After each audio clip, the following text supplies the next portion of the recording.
Shalom. This is Nizama Shalhamana Bar Yasharal on my channel Nizama the Hebrew Mystic Healer. As always, before we get started, I would like to show some love to my 3D kin, the 12 tribes of Israel, the Hebrew Israelites scattered to the four corners of this third dimensional earth plane of existence. Much love and shalom to you. I'd also like to show some love to my cosmic kin, scattered to the 12 dimensions of this universal cosmic egg matrix. Much love and shalom to you as well. And as always, show some appreciation to my viewers, especially those of you who are subscribed. If you're not yet subscribed, do so now. And don't forget to hit the notification bell so you are in the loop. So today I'm going to share a personal story or experience that I've had ongoing throughout the last couple of days in relation to communicating with the Sirian Annunaki aspect of my DNA or my cosmic blueprint. For those of you who watch a lot of my videos, you may have seen where I talk about being a Nibiru primordial dragon from the void, whose first incarnation within this universe was in Rigel Orion in the 8th dimension, and that I was actually a seraphim in that first incarnation, and that I'm part of that Annunaki line heritage, and that my soul group resonance resides as its center point, frequency, and oversoul within the constellation of Orion, specifically within Rigel in that dimension. So be that as it may, I have ancestry in other areas within the Annunaki line and in other incarnations and constellations within the universe, all following that Annunaki origin migration throughout the cosmos, coming down even to 3D Earth within this avatar. So up until recently, I hadn't communed with my Sirian cosmic DNA ancestry / soul aspect up until this point in time. Now I have videos where I have channeled my Rigel Orion Council of 9, and I have other channels where I've talked about the Annunaki, I've talked about the primordial dragons and other dragons as well, but I haven't yet tapped into the Sirian aspect within my DNA. And up until recently, I didn't even know that I had Canis Major in my chart. And it's interesting because my Sirian aspect of my DNA started activating a few months ago, and I started actually communing more with my Sirian, those are my spirit guides, which are of Sirian seraphim ancestry. And so I knew I had Sirian incarnations, I knew I had Sirian past lives, but I hadn't really accessed it, and I hadn't talked to my Sirian cosmic ancestors directly, aside from those who are my spirit guides. So, and they didn't really touch on anything related to ancestry or past lives. They more so give me advice and guidance for this incarnation. So basically, just giving you guys a little bit of that as a backstory. And obviously, if you're interested in hearing the messages that I have channeled from my soul family / oversoul Council of 9 as well, definitely check out those videos. And I do have more on the way that are coming. So for today, I'm just going to talk about what my Sirian ancestors, aka Sirian soul aspects and past incarnation, revealed to me, basically. So it started a couple days ago, and I was in a state of meditation, and honestly, I wasn't really coming in with any kind of intention other than I was trying to channel answers from my higher self and my divine demonic self. For those of you who don't know what the daemon is, check out my video on that, because the word daemon just means divine intelligence, and it's basically the whole culmination of our selves, basically. And most of it exists in the unconscious mind, where our past life memories are repressed when we come here. So I digress. I was just doing a general channeling within myself of information and answers, and my Sirian DNA resonance and ancestry came to the forefront. And when that happened, I was actually talking to my Rigel Orion soul aspect, and the Sirian ancestors decided to come through and speak up. And this is my first time talking with them. And it started, they were speaking primarily through my solar plexus region, I noticed, and through my crown. And when they were speaking through my solar plexus region, they were explaining what they looked like. And they were saying, you know, we have dark faces and dark hands and dark eyes, which I had already sensed and picked up on when, you know, dealing with other aspects of my akashic records and the akashic records of clients, also information I'd received from my soul family and my council. So that wasn't surprising to me. And also it coincided with research I'd done on the Hebrew Israelites. And so that wasn't surprising to me.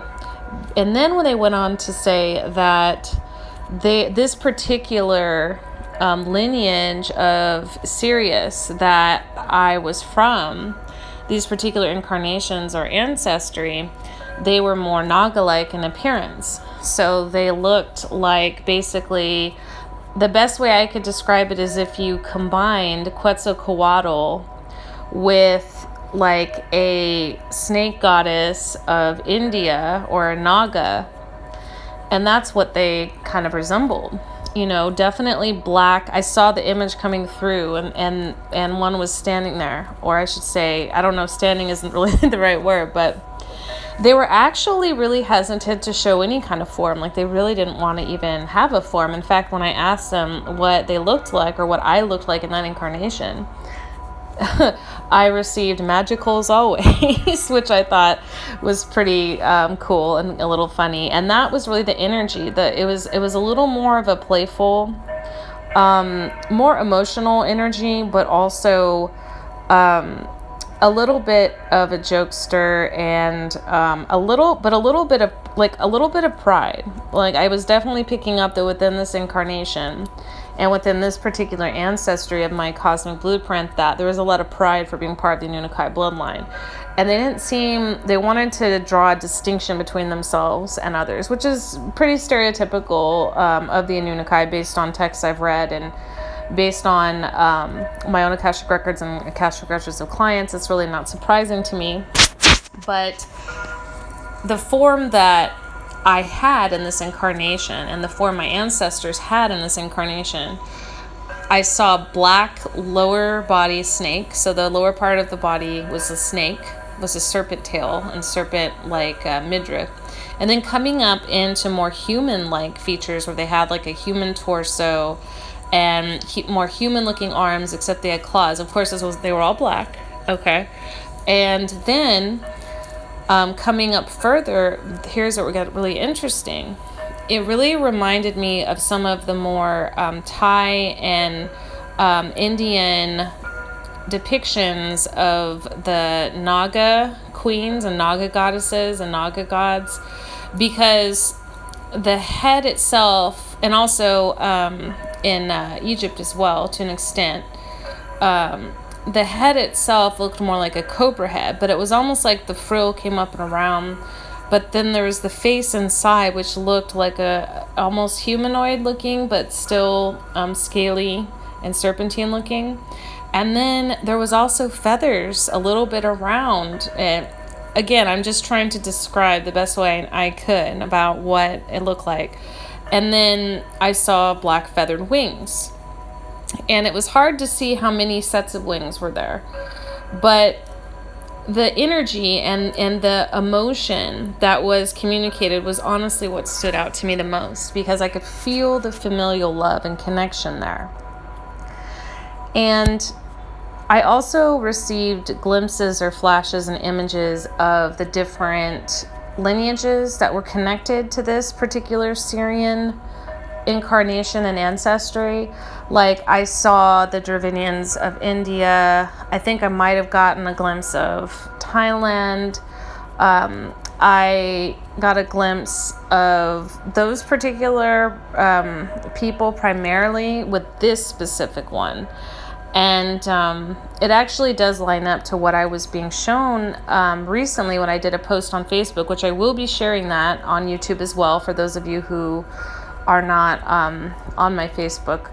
But anyway, I actually talk about how a lot of the Naga lineages, but not all of them, but a lot of them are distantly tied to the Annunaki, like they are some of their descendants within the later generations. And so this is proof to me of that.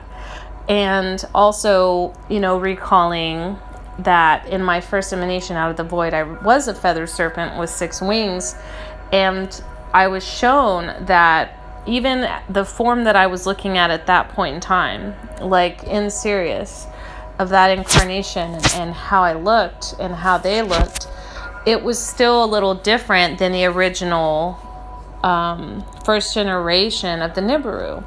And what these ancestors were basically communicating to me is that through it, and again, confirming what I've said in other videos, that after they entered the universe, depending on the constellation and soul group resonance, they kind of settled within, depending on the incarnations, depending on the mixing, and also genetic mixing as well, like delivered genetic mixing. There have been different variations within the Annunaki bloodline. Some end up looking more serpentine, some end up looking more avian, some end up looking more like lizard-like, some look more like dragon-like. So it really just depended on where they incarnated and what level of mixing took place within their specific blueprint. And that's what I was picking up on. But they were definitely telling me that in their purest form, they're basically just pure void energy current, of creation and destruction. They're from the primordial womb. And the form that they take on is that of a feathered serpent dragon more often than not. Not to say that they don't sometimes take on more of like a hydra looking form or more of like the western looking dragon, but more often than not, they tend to look more like the feathered serpent dragon. And I did hear something that I thought was interesting that I'm going to have to really meditate on and maybe revisit this in the future when I'm doing future videos. But I asked, because my first incarnation in Rigel Orion as a seraphim, one of the things I asked was, well, what's the connection between the seraphim, the Annunaki, the Nibiru primordial dragons? Like, what's the connection? Because from what I recalled, my form emanating out of the void that I took as, a rainbow feathered serpent dragon with 6 wings was basically almost identical to how Quetzalcoatl was depicted, to the Aztecs and the Mayans. And Quetzalcoatl has been linked in many texts, and a lot of channelers and psychics have really confirmed this as well, to Thoth or Tahuti, and that being connected back to the Annunaki based on what was written, that links also to the Emerald tablets. And so showing that that was probably his more true form, and the form that he took in Egypt was actually probably a little more hybridized. When he reincarnated as Quetzalcoatl or shapeshifted as Quetzalcoatl, then he took on more of that pure form. So they can shapeshift as well, and that's another aspect to that. So on top of the hybridization that took place, on top of the mixing that took place, and for the record, the majority of the council and the Annunaki royals don't seem to like mixing. They seem to like to distinguish themselves from other races. They don't like to be lumped in as, they don't like to be thought of as reptilian or as draconian or lizard-like. They really don't like that. And so, and they like to really be known for their own DNA expression, their own form. And in fact, when I was asking about the draconian aspects within my chart and within the incarnations I had recalled, I was actually curious to know just how much draconian DNA and incarnations I had within my bloodline, because it popped up so prevalent. And they were basically saying that, the draconians were also, genetically modified, through mixing and stuff like that. within the constellation of Draco. And so there is a lot of Annunaki heritage that is kind of mixed in there.